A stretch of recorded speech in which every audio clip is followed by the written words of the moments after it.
it started. Hi. Hello.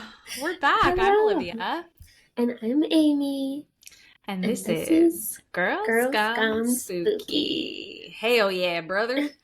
Um, Wowie zowie. So I was about to tell Amy this before, but now I saved it Tell for you everyone. guys. Yes. You're welcome. What was that annoying influencer thing we were saying? Uh, I remember saying today, like, Today. with That the was it. weird accent. Today. Today. Today. Okay. It's Okay, today. Okay. today. So not today, but Uh-huh. another day.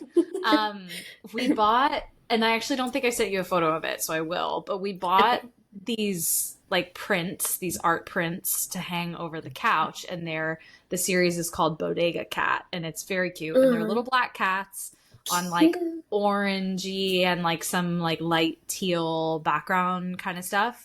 I'll send you a picture of it after this. But so it's three, and we bought them framed. So they came framed, which was like so convenient. Nice. Yeah. So we're not supposed to put nails in the walls here. So I was like, okay, I'll use command strips. No problem. Well, Uh-oh. I used command strips that were probably like too small for how their weight. They're not heavy, but so I Yeah. thought it would be okay. I used the ones that we used to hang the Harry Potter lights, which are kind of heavy because they each have like 3 batteries or something. So I was like, Right. this will be fine. Mhm. I spent so much time measuring. I get them all hung up. I step back. I take a photo. It's like something out of an ad. I take a photo and they go boom, boom, boom. All three of them? Yep. Oh, no. And I was like, Oh. okay, that's Yep. fine. This is Totally fine. fine. Luckily, I had done little tiny marks on the wall. Good. And Okay. so I just was like, hammer nail. Yep. Fuck this, dude. Yeah, you can fix that Our later. landlady also named Amy. Oh. That's not actually her name, but her American name is Amy. I see. What she doesn't know won't kill her. Yeah, You know? she'll be fine. And you can So fix it. Get some yeah, putty. well, we already have. Like, it's like we will 100% fix it. The downside is that the paint isn't white. It's like this kind of sage Like green blue. color, which Oh. I actually love. Yeah. But downside is like we don't have that color. So Yeah. They're pretty good at paint there's matching that. these days at like a hardware true. store. We have a can of paint actually in like a front closet that she left, but I've never opened it, so I don't know what it is. Where Could is be this photo green. that I took? I'm also so tempted to show you this photo of my dad, but I can't because we're recording. So just Save know, it for Dad, later. that I'm not doxing you right now. Okay. Hold on. I just want to text this to you. I feel like we should tell them about the the Jabba the Hutt meme. Okay, let me pull it up. Funny It's, I think, relatable to a lot everyone. of people. Yes. Yeah, to absolutely fucking everyone. Okay, sorry, that took me so long to find. That's okay. Yeah, for Where those of did it you go? who watch, she's gonna hold it up to the camera. And I'll read it. Me. It's gonna be a great day. Body dysmorphia. Okay, but by the way, you look like this. It's Jabba the Hutt. Me and Amy every day. Like, I get Yeah. ready for work. I'm like, that look pretty cute. And then I'm like, I step in front of the mirror to like fix my face, and I'm like, Yeah. oh, By the way, you look like this. by the way, you're a million pounds. So That is how it feels some days. Mhm. It do be like that. it do be like that. It really do be like that. Oh my god. Okay, well, we have a fun and funky episode today. It is spooky. And the theme is mysterious disappearances. And I actually think now that we've accepted that these are likely not paranormal disappearances, Yes. we could make this a really cool series. So Yeah. there may be more disappearances. Yes. But Mine is actually really wild, like despite not being super paranormal. So Okay. should I just jump into it? Yes. Let's do Okay, it. so this is the disappearance of Emanuela Orlandi, also known on the internet as the Vatican Girl. Ooh, we love a So Vatican we story. love a Vatican story. I know when I was thinking this, I was like, this is very like evil Catholic Church, evil Vatican Ooh, yeah. conspiracy energy. Hmm. And I will say, like, this borders on a conspiracy episode, at least for my topic, because there's like a lot of conspiracy about what happened. Yeah. Yep. So, Perfect. Emanuela Orlandi, born January 14, 1968, Hmm. was a Vatican teenager who mysteriously disappeared while returning home from music school in Rome on June 22nd, 1983.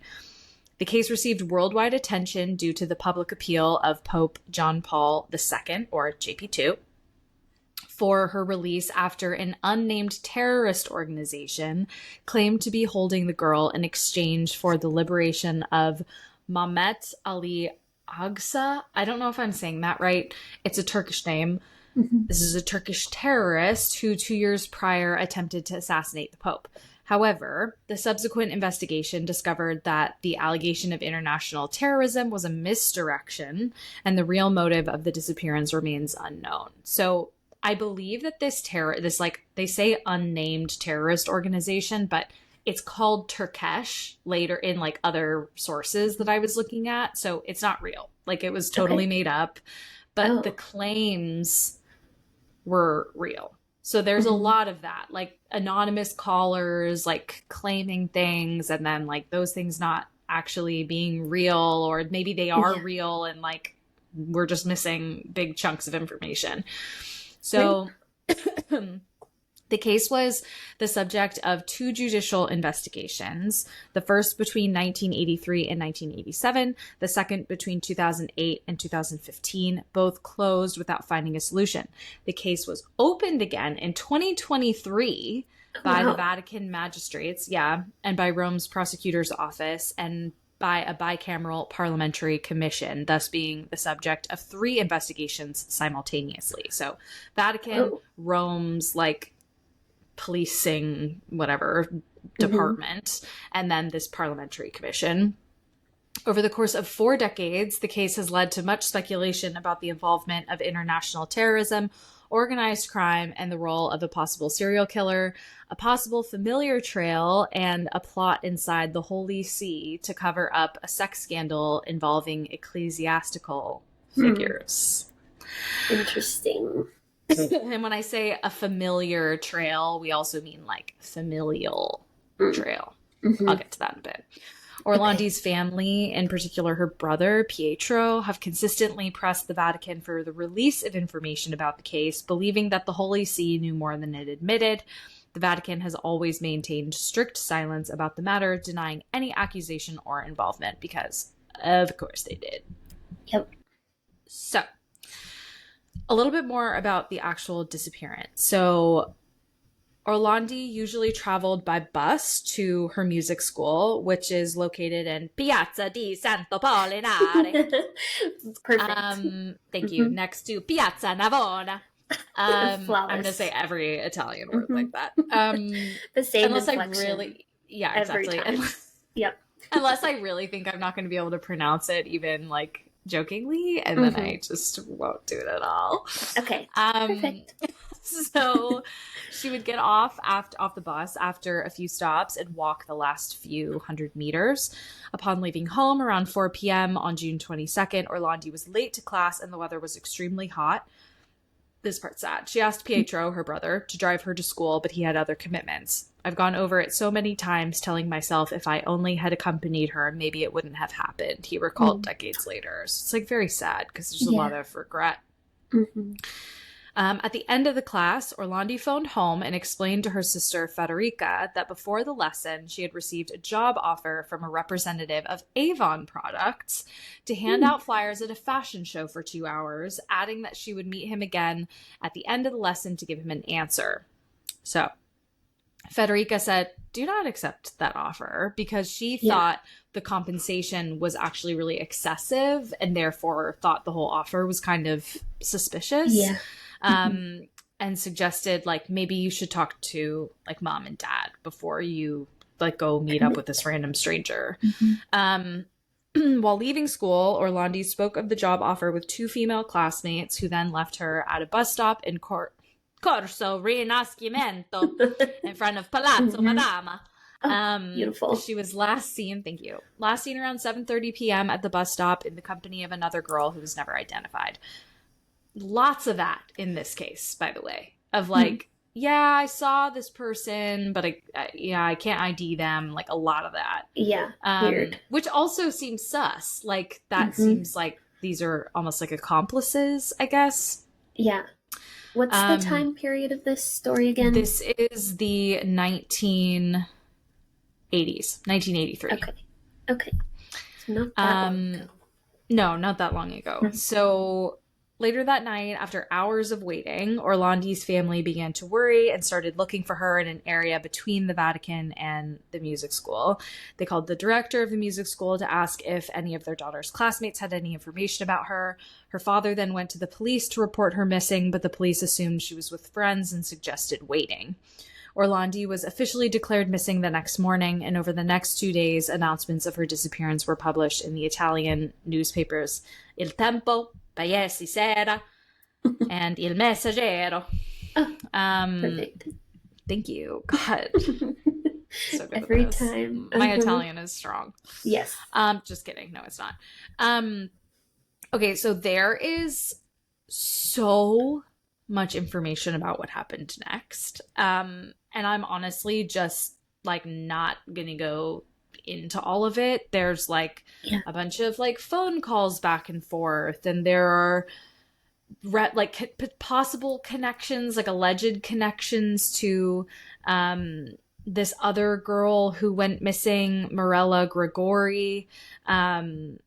People who called saying like there was this like mysterious person called the American who was like, promising to get these like girls back home, but their bodies were never recovered. So it's, anyway, a little bit about Grigori Morella.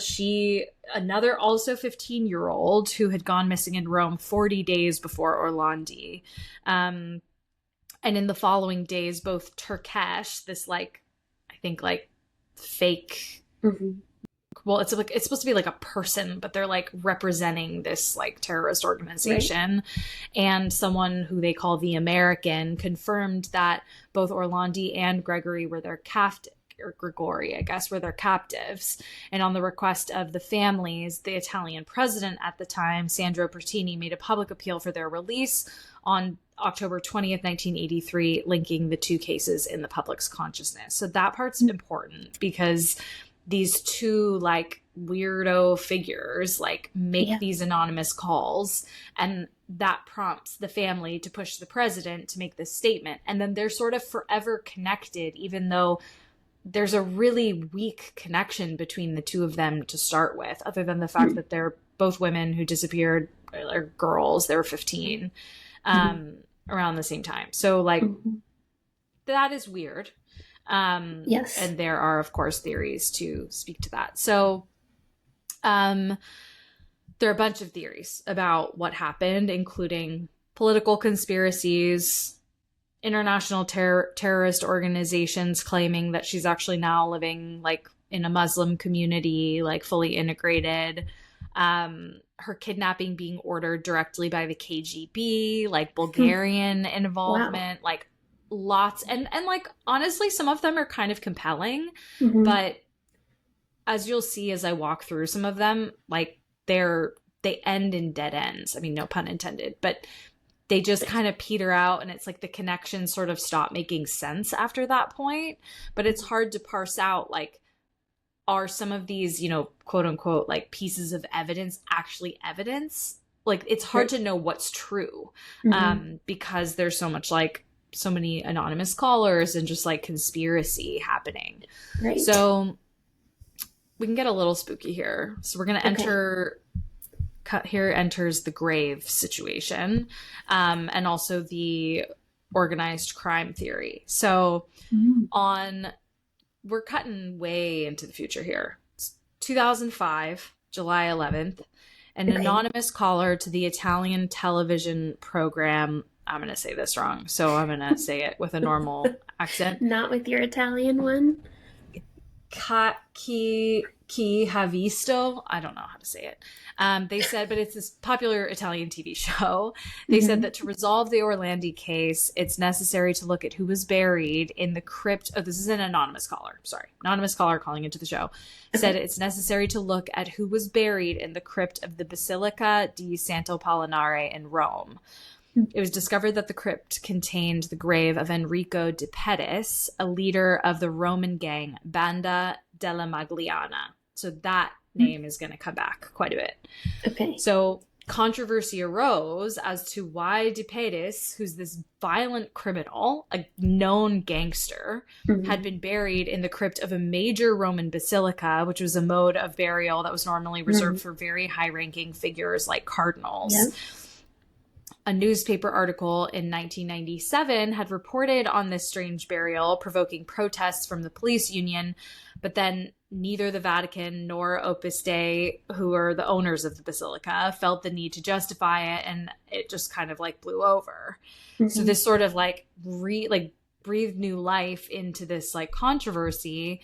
So the official reply of the then director of the basilica, Don Piero Vergari, a friend of de Pettis, was that the criminal was buried there due to his charity to the poor who attended the basilica, as well as his large donations to the establishment itself. In 2012, Vergari was investigated for abduction and later cleared in 2015 when the second investigation of the Orlandi case was dismissed. So people literally thought, oh, maybe it was this director. So then the anonymous caller in 2005 also suggested that they investigate, quote, the favor that de Pettis did for Cardinal Paletti, end quote, implying this was the reason, the real reason for his burial at the basilica and the reason behind Orlandi's disappearance, according to this anonymous caller. So in 2012, the Italian Ministry of the Interior confirmed that Paletti, who at the time of de Pettis' burial was serving as president of the Episcopal Conference of Italy and cardinal vicar of the Diocese of Rome, had indeed given his approval for this burial. So there's just so much like bribery and just scandal all over this. I mean, all over the Vatican, because of course there is, but also in Rome. So Italian police subsequently opened the tomb and took DNA samples just to be sure that like her body was never there. No clues were found in the tomb linking de Pettis to Orlandi. The controversy prompted speculation that Banda della Magliana was involved in the girl's disappearance. So it was like, okay, that she wasn't put there, but that doesn't mean that this like gang wasn't at all involved. Yeah.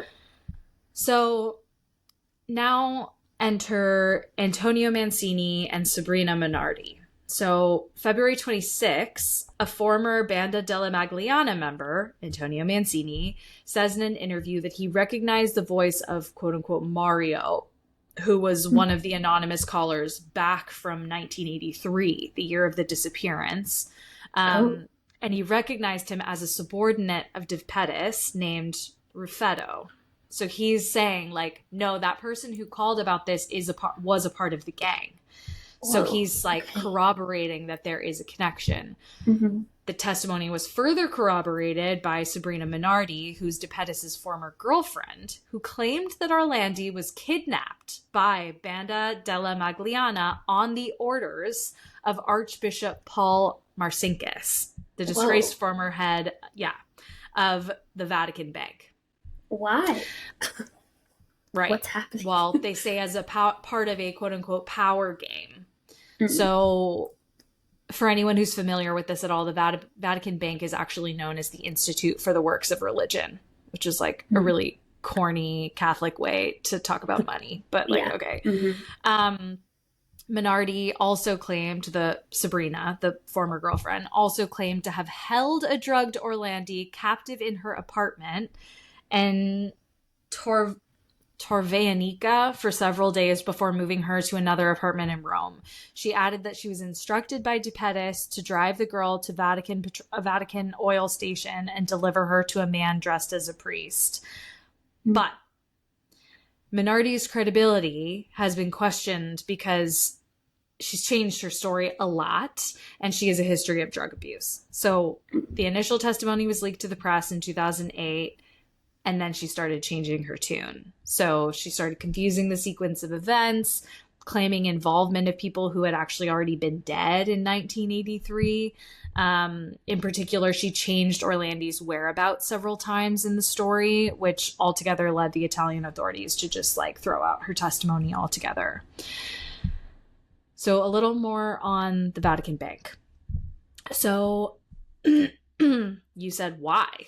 Okay, so Mancini suggested in 2011 that it was tied to large money transactions through the Milan-based Banco Ambrosiano, which had been involved in both laundering money on behalf of Banda della Magliana and lending this money to the IOR, the Vatican Bank. Oh. So interesting. Direct ties between the gang and the Vatican. Yeah. So during those years, the IOR, led by Marcinkus, was using this money to fund the Solidarity movement to fight communism in Poland, which was the Pope's homeland.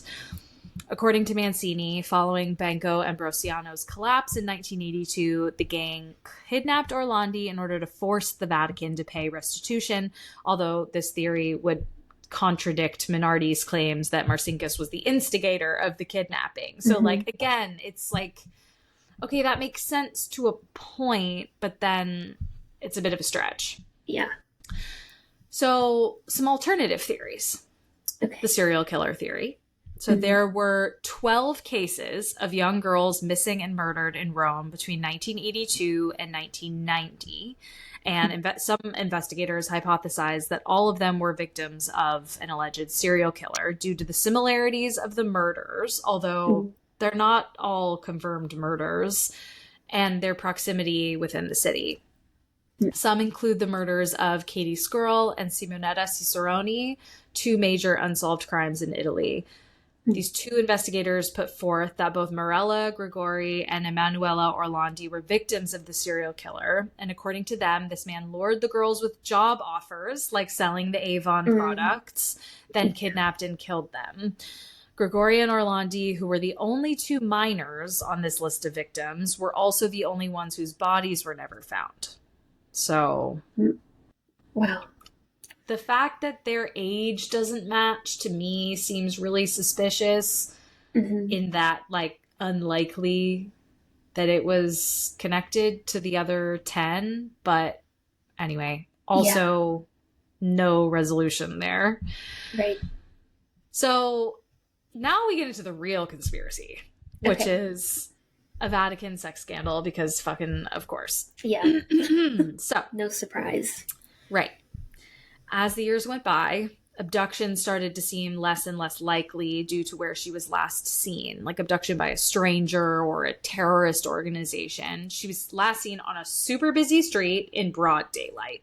People would have noticed if a stranger took a 15-year-old. Right. So it was thought that she likely went off with someone that she knew. There was testimony of someone overhearing two Vatican gendarmes or policemen discussing seeing Emanuela returning to the Vatican the very evening of her disappearance in a luxury car. Emanuela, according to these two men, apparently left the Vatican gates 20 minutes earlier, getting in the car again and leaving. The two policemen were not able to see who the car driver was, and they had the impression that he parked a few meters away so as not to be recognized. But when questioned in the court, they couldn't ID anyone. So again, nowhere to go. Right. So now enters The Exorcist. What? Yeah. What are they doing here? Well, May 2012, he just happens to be an exorcist, but it's just a funny detail. Yeah. Gabriel Amorth claimed that Orlandi was the victim of a group of ecclesiastical pedophiles. According to him, a member of the Vatican police was recruiting young girls around this time for sex parties, and officials of an unnamed foreign embassy were implicated. This allegation then reemerged 4 years later in 2016 with the publication of Atto di Dolore, a book by an Italian journalist named Tommaso Nelli, which contained an exclusive testimony from a friend of Orlandi's who claimed that some months before her disappearance, she had confided that she had been molested by someone close to the Pope. In the Vatican gardens on several occasions. Oh, yeah. Awful. An interview with the anonymous woman was mentioned in the Netflix documentary miniseries, which I'll talk about a little bit more. Although in that interview, the woman said that this revelation occurred only 1 week before the girl's disappearance. So again, her story is kind of changing, which is hard to know if that's just like it was a long time ago now, or if she made it up to be on TV or whatever, which like is horrible to even say because like we believe victims, but I don't know. It's tricky.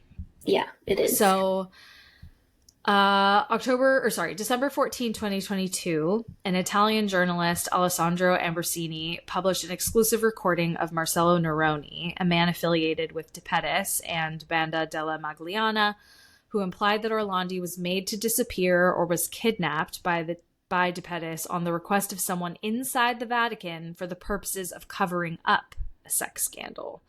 After this, Italian authorities began searching for Neroni in order to question him.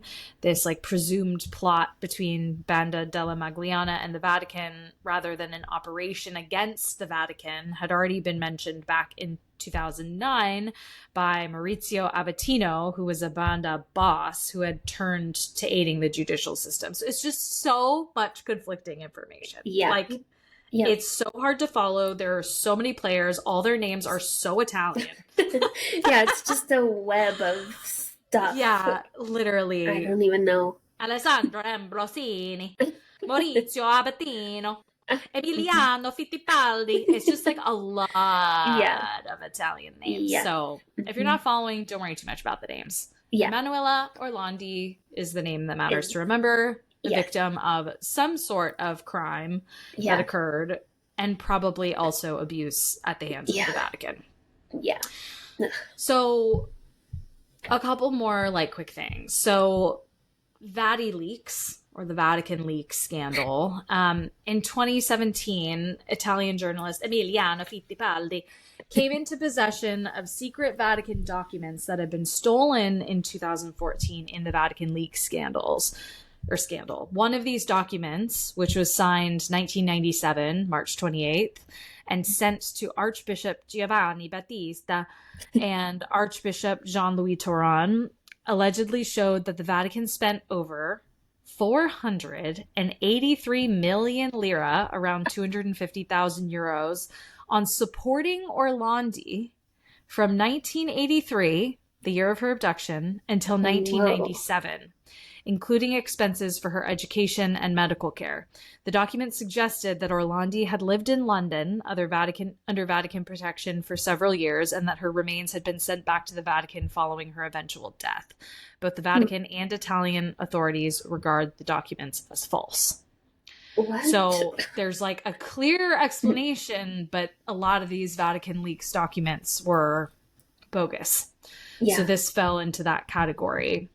This was not the first time that it was suspected that Orlandi was hidden in London. On June 17, 2011, during an Italian TV program that included her brother, Pietro Orlandi, an anonymous caller who identified himself as a former SISMI agent, I don't know what that is, claimed that she was still alive and being kept in a mental hospital in London. The caller also claimed that the kidnapping was carried out due to the fact that her father was aware of the money laundering involving the Vatican Bank and Banco Ambrosiano. So another connection. So it was punishment for her father this time, instead of forcing the Vatican's hand or God knows what the other explanations even are. So In April 2023, Pietro Orlandi revealed that he came into possession of a 1993 letter by the then Archbishop of Canterbury, George Carey, to Cardinal Poletti. In the letter, Carey mentions Orlandi and suggests a personal meeting with Poletti to talk about the matter. The letter was mailed to 170 Clapham Road, London. At number 176 on the same street is the Scalabrini Fathers Female Hostel, featured in the 2017 document where Orlandi allegedly lived under Vatican protection. This letter lent credence to the theory that Emanuela could have been transported to London after being kidnapped. And in May 2023, of course, former Archbishop Carey rejected the authenticity of the letter. But why would Pietro lie? He's like desperate to find his sister. I just don't buy that. No. So the Vatican refuses to cooperate basically for decades. Questions were raised as to why the Vatican never opened an official investigation into her disappearance, even though she was a Vatican citizen. The unofficial reply from the Vatican was that since she had disappeared on Italian territory, it fell under Italian jurisdiction. Oh, come on. Yeah. However, on October 12th, 1993, Italian authorities recording a phone call between the Vatican police and a chaplain to Pope John Paul II saying, "Don't tell the Italian police about our investigation." So they were snooping into it. They were looking into it. Yeah. But why wouldn't they want to share that information unless it was to help, like, unless they didn't want her found? Right. You know? Yeah. Something's fishy. Yeah. So some other developments. In 2001, a small skull was found near the Vatican that was thought to be Orlandi's, but then was confirmed not to be. 2018, remains found during a renovation work on the Holy See's embassy to Italy in Rome were the subject of speculation related to the Orlandi affair, but again, ultimately deemed not to be connected to Emanuela. October 2022, Netflix released a 4-part docuseries entitled Vatican Girl, The Disappearance of Emanuela Orlandi, which explores basically all the different theories surrounding her disappearance, but with a focus on those involving the Vatican and also organized crime, and potentially the connection between the two, because it seems possible. There are some mysterious notes and empty crypts here as well in this spooky little story. In the summer of 2018, the Orlandi family's lawyer received an anonymous letter with a picture of the statue of an angel in the Teutonic Cemetery inside the Vatican.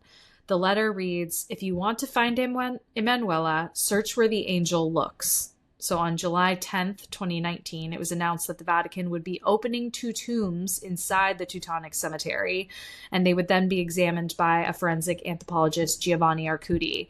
They were the Tomb of the Angel, meant to contain the remains of Princess Sophie of Hohenlohe-Waldenburg-Bartenstein, and an adjacent one, which supposedly contained the remains of Duchess Charlotte Frederica of Mecklenburg-Schwerin. So this is what's weird. So the exhumations take place on July 11th, 2019, and Orlandi's body is not found, of course, but neither are the princess's bodies. Oh. Yeah. Twist. Right. Whoa. So the Vatican said, okay, well, we'll conduct an investigation into where their corpses are. Yeah. However, an empty chamber encased in reinforced concrete was found below the level of the 2 tombs, and a technical expert stated that it was built later than the 19th century. So why? Why would that have been built after their deaths and burials under their tombs? Really weird. So this is bizarre. It just goes on and on. It just gets weirder. So in January of 2023, Pietro Orlandi revealed that he and his lawyer were given a screenshot of a 2014 WhatsApp chat between 2 cardinals, quote, close to Pope Francis, who were talking about the displacement of some unspecified object concerning Emanuela Orlandi. In the chat, the 2 cardinals mentioned documents concerning Orlandi and the payment of grave workers. Oh, that's pretty damning. So Pietro Orlandi suspected they were referring to the displacement of something inside the empty chamber found in 2019 in this Teutonic cemetery.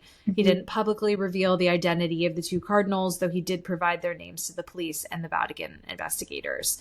In December 2023, Pietro Orlandi revealed that he was informed that a chest with unspecified contents was given to Cardinal Santos Abrili Castello, who brought it to the Basilica of St. Mary Major and had it placed in the Basilica's crypt. Last note here. On January 9th, 2023, the Vatican opened its very first official investigation into Orlandi's disappearance. 2023. That's 40 years it took them. Yeah. Oh, what a mess. So, yeah. Pope Francis appointed a head prosecutor to lead the probe.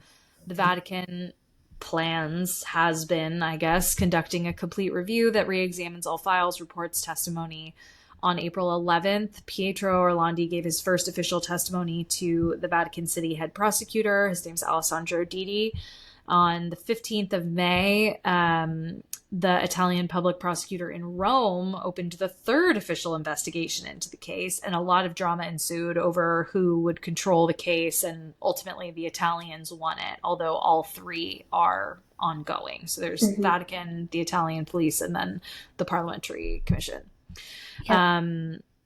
Her uncle was, and maybe still is, the top suspect now in those three investigations due to some, like, mildly creepy behavior, but, like, it seems sort of like the only evidence they have is, like, he was, like, a little too attentive to her.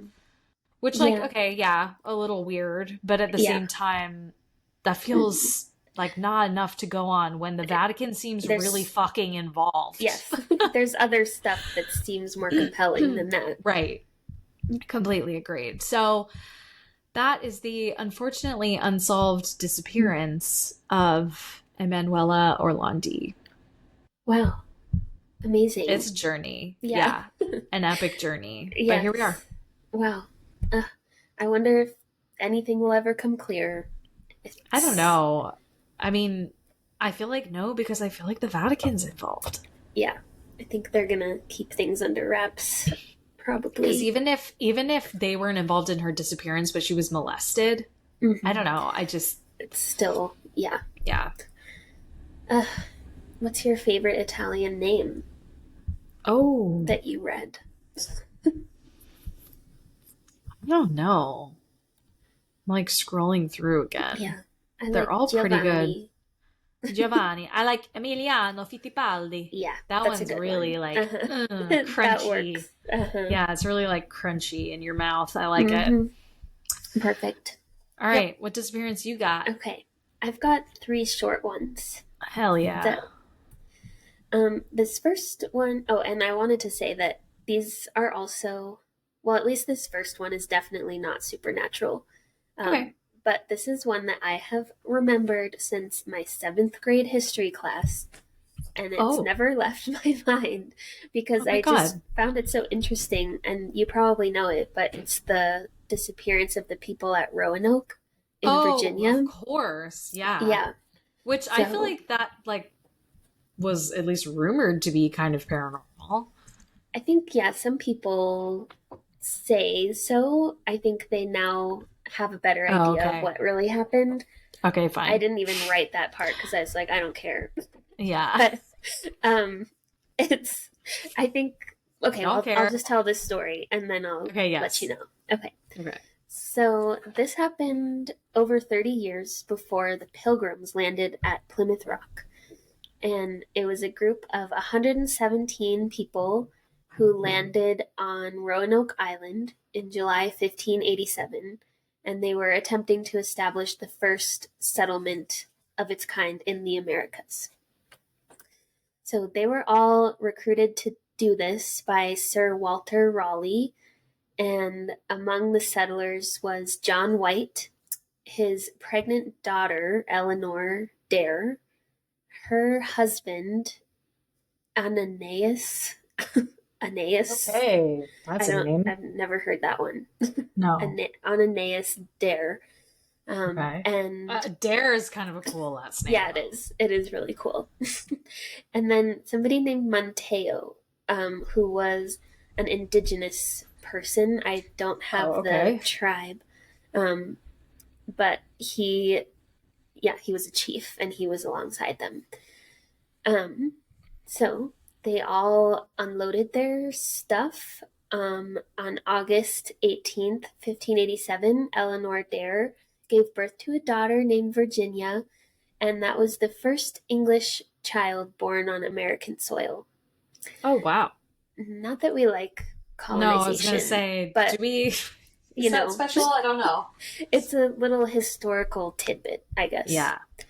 So yeah, she was born 10 days later. John White, the father figure, departed for England because they needed more supplies. But of course, I can't remember what, I think it was the Spanish at the time. There was some war going on. His ship. A kerfuffle. Yes, some kerfuffle. And he had to stay and fight. I think it was the Spanish Armada. Oh, so it ended up being 3 years before he could go back to Roanoke. And when he got back there, there was zero evidence of people or settlement where he had left them. The only thing that was left was something carved into a tree that said Croatoan. And then there was another thing that said crow. So it was like in two places. So there was an island or an area near here that was called Croatoan. So he said, he thought, they must have gone there. But before he could even make it down there, a hurricane came and they had to get out of there. And devastation reigned. Yes. Did they see their futures dripping down the drain? Sorry. Yes, they did, I'm sure. But yeah, and it cost too much money and too many resources for him to ever go back, so he never did. So he never knew what happened to his family, and no one has ever figured this out. I feel like, is that like a little cold-blooded that he was like, all right, well whatever, I'll go home. It seems like you could somehow steer out a little harder path of the hurricane, right, and go back, but yeah, what do I know? I guess not. Yeah, same. I'm not a mariner. No, as much as I wish I were sometimes. I know, just a pirate. Oh. Just a pirate. This is a tangent, but I've started getting these things on Instagram that's like retro fantasy, I think is the account, and it's like you had a successful raid. Which place are you partying at? It's like all these little images of like taverns, different taverns and things. It's so funny. Or the best is God, like, send that to me. If you really know your man, which set of armor is he wearing? I have been watching them for hours at a time. Please I love it. Send that to me next time you come across one. I want that in my feed. I will do that. But yeah, so we don't know what happened exactly. The most recent development is that somebody found a map that seemed to show a settlement that wasn't on previous maps that they had seen. And so they kind of made an assumption that that might be where the people had gone, but I don't think there's any way to officially confirm that. Yeah, especially after all this time. I mean, it's not like this was recent. Right. Yeah. Yeah. But they have also been trying to do some genealogical studies to see if they can identify current descendants and whether they have a mixture of that blood with like indigenous blood as well. Because maybe they were integrated into a different community, into a tribe. So who knows what happened. Hope so. But yeah, that would be a good outcome. Yeah, but, seriously. Jesus. Yeah. So who knows? That's just a little mystery that I have never forgotten. So no. on to two more little shorty stories. Okay, really quickly, sorry to interrupt, but I think there's this book called The Passage. Let me see really quickly who it's written by. Justin Cronin. And I think this is the book, but I'm pretty sure that it like starts with Roanoke and like that it was some sort of like Croatoan was actually like some version of like Cretan or like creature, like some like vampire zombie-esque thing that came out of the wild and that actually sounds familiar. Right? There's maybe it's not The Passage, but it's that kind of vibe. Like, I don't know. I don't know. We can look into that more. Yeah, for sure.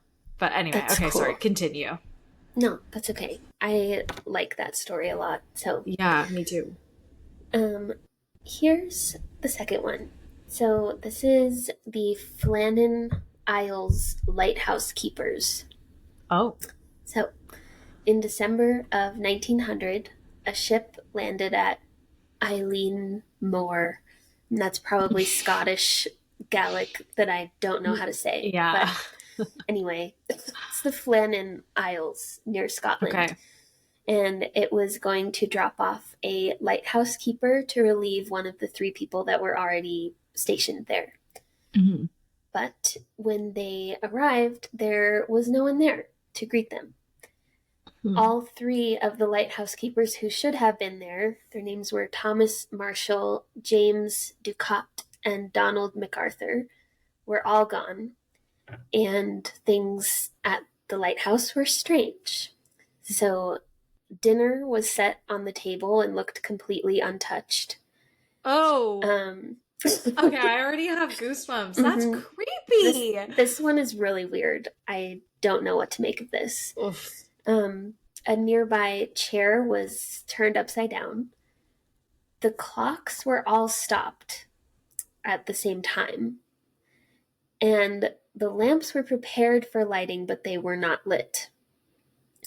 Two of the 3 men's coats were missing, but the doors and the gate were tightly shut and locked.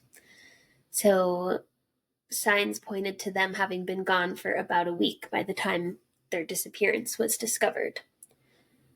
So it was totally against the rules for all 3 lighthouse keepers to leave at the same time. And these were all experienced professional men who would not have like flouted the rules. So investigators concluded that it had to have been something like a huge storm. They needed to secure something. Maybe they even got like taken away by a wave unexpectedly. And actually when they checked the logs in the lighthouse, they had noted storms so severe that they were like really afraid, like praying for their lives basically. But on the other hand, there was no record anywhere else in the area of bad weather during that time period. So it was like as if they were in a little squall of some sort, and I don't know, no bodies were ever found, and we don't know what happened. So what the fuck? It's a weird one. I wonder if that's one of those like vortex areas. Yeah. You know, like it kind of gives that like Bermuda Triangle kind of vibe. Obviously, it's not the Bermuda Triangle. Yeah. Don't mind me just refilling my wine. That was a very satisfying cork pop sound. I hope that gets captured on the recording. I hope so too. Yeah. But I like that story. I don't know. Really eerie. That's a good like camp, like true campfire story. Yes, that is. You know? Yeah. Yep. I don't know. I mean, it seems very plausible that they just like got swept up in bad weather. Right. But why did all those other things happen? Yeah. And also why, like, how would other areas not have reported similar storms? Weather. Yes. It's not like the Scottish Isles are like so spread out. Right. Yeah. And why were the clocks stopped? Like, yeah. Did somebody have to wind the clocks every day for them to work or something? I don't know, but why would they have noted that? Like, if they knew that, they probably wouldn't have noted that. Right. Yeah, true. I don't know. That's so weird. Yeah. Bizarre. That's really creepy. And unsolved. Unsolved. Yep. And here's another unsolved one. So, this is the story of Frederick Valentik. So, this takes place in October of 1978. Frederick is a pilot, and on this day he was flying a Cessna 182L from Moorabbin yeah, exactly, know what that is. From Moorabbin to King Island in Australia. But as he was nearing King Island, things were a little strange. So Valentik radioed to air traffic controllers that there was a UFO flying in circles above him. And hell yeah, brother. He felt like it was taunting him. So according to his transmissions, the UFO would go from flying really fast to just suddenly standing still. He said it looked like shiny and metallic, and at one point it seemed to completely vanish and then come back. So he was tracking it for a little while, but then his engine started to falter. And after relaying one last transmission to air traffic control about the UFO being directly above him, the radio went dark and it was never reactivated. And Valentik was gone. So, because he had been radioing in up to this point, they had some idea of where to start searching. Right. So they went and looked. There was no sign of a plane, of his body, of debris, or of a UFO. It was like... Well, of course not. They picked him up. Yeah, exactly. They were back in space already. So... I don't know. Skeptics say this is silly to me. So this was happening at nighttime also. Okay. So that's creepy saying, for him. Yeah. The people said maybe he was looking at the sky and saw like bright planets and stars, and he mistook those for UFO lights. And if he was what altitude did they think he's at? Right. What? Yeah. And he's obviously seen stars before. Right. I think you can tell he's a pilot. The difference usually. Yeah. Oh my god. And they said that if he was doing that and like looking up and all around, maybe he got disoriented and stopped paying attention to his navigation, and then he just disappeared. But then why wouldn't they have found his remains or debris or any of that? That doesn't make any sense. Yep. And also, I feel like if you were that disoriented, you wouldn't be radioing in. Right. Yeah. There's something strange. But...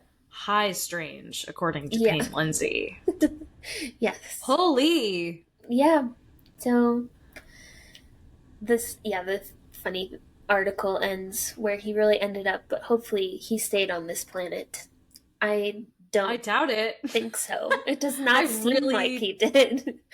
The aliens got him. I hope he's happy on the alien planet. Yeah. Like in the SNL skit with Kate McKinnon, but not the her one where where they all break. Yes. That is so like funny. One of the funniest. Okay. Speaking of SNL, this is like not spooky related at all. Did you watch 50 Years of SNL Music? No, I still haven't. It's so good. It's like I think directed and produced by Questlove, and it is like incredible. So well done. The opening, I'll send you the opening, like I don't even know what to call it. Like I guess it's like the teaser, like the trailer. he cuts lines, like he cuts words together to make a song out of the interviews. It's so fucking cool. It's so cool. And it just gets cooler. Amazing. Like I maybe like nostalgic for a time that I was not alive. You know what I mean? I feel like you really know that feeling. Yes. Definitely. But it made me like so nostalgic for those like early years of SNL. And like young hot Chevy Chase and like Chris Farley, the funniest man alive. But then all like the evolution of music and how it like really shaped comedy and vice versa. Like it's just it's so good. Like highly recommend. Okay. And then I think the actual 50th anniversary episode is this coming Saturday. Okay. Well, yeah, it's really very good. Watch it. Yeah, it's so good. I saw part of that movie. I think it's just called Saturday Night. The like new one. It was okay. Okay. It was great. Fun to watch that before watching this because there's a lot of like interpersonal stuff that talks about in detail. Yeah. Okay. And then you're like, oh, that was like that part of Saturday Night when you're watching the music one. But I don't know. It was like, I thought it would be a little more, it stops right before they air.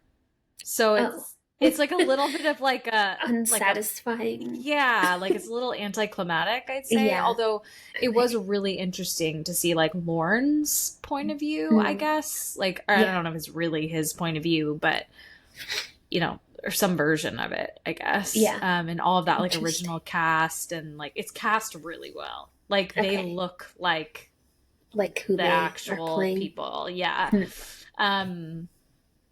But yeah, it was good. I had like higher hopes for it, but it was still entertaining. Okay. Fun. So we have one more episode until Amy and I reunite. Wow. We're going to be maybe in the same room on the next one? Yeah. And at the Stanley Hotel, you spooky little babies. That's right. We'll keep next week's episode topic a secret, but the week after that will be haunted hotels with probably a strong shout out to the Stanley because we'll just have done the tour. Yeah. I'm so excited. We'll be too scared to sleep, so catch us up all night. Yes. Gonna have to take some Benadryl or something. Literally, pack of trazodone. You guys can submit your scary stories or any info you want to share with us at girlsgonespooky.com. You can follow us on social, spooky socials, socials at Girls Gone Spooky. Please rate and review the podcast if you like it. Tell your friends. Word of mouth helps. Yeah. And until next week, stay spooky. Stay spooky. Bye. Bye.